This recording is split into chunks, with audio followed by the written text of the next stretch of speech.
as though carving a man in two. His club near Hyde Park Corner had never seemed to him so desolate. From sheer force of habit he went into the card-room. The afternoon had so darkened that electric light already burned, and there were the usual dozen of players seated among the shaded leaves falling decorously on dark wood tables, on the backs of chairs, on cards and tumblers, the little gilded coffee cups, the polished nails of fingers holding cigars. A crony challenged him to piquet. He sat down, listless. That three-legged whist, bridge, had always offended his fastidiousness, a mangled short cut of a game. Poker had something blatant in it. Piquet, though out of fashion, remained for him the only game worth playing, the only game which still had style. He held good cards, and rose the winner of £5 that he would willingly have paid to escape the boredom of the bout. Where would they be by now? Past Newbury, Jip sitting opposite that Swedish fellow with his greenish wildcat's eyes. Something furtive and so foreign about him. A mess, if he were any judge of horse or man. Thank God he had tied Jip's money up, every farthing.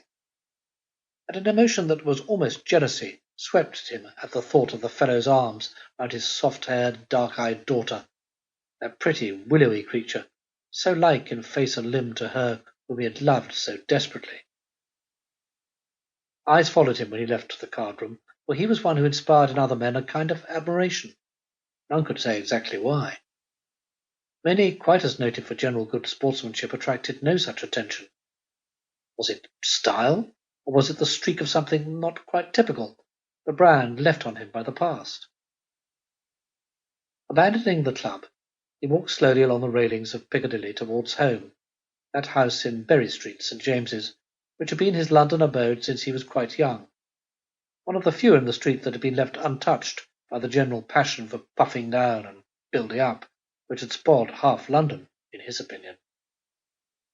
A man, more silent than anything on earth, with the soft, quick, dark eyes of a woodcock, and a long, greenish knitted waistcoat, black cutaway, and tight trousers strapped over his boots, opened the door. "I shan't go out again, Marky. Mrs. Marky must give me some dinner. Anything'll do." Marky signalled that he had heard. Those brown eyes under eyebrows meeting and forming one long, dark line, took his master in from head to heel. He'd already nodded last night, when his wife had said the governor would take it hard. Retiring to the back premises, he jerked his head towards the street, and made a motion upward with his hand, by which Mrs. Marky, an astute woman, understood that she had to go out and shop because the governor was dining in. When she had gone, Marky sat down opposite Betty, Jip's old nurse. The stout woman was still crying in a quiet way. It gave him the fair hump, for he felt inclined to howl like a dog himself. After watching her broad, rosy, tearful face in silence for some minutes, he shook his head. With a gulp and a tremor of her comfortable body, Betty desisted. One paid attention to Marky.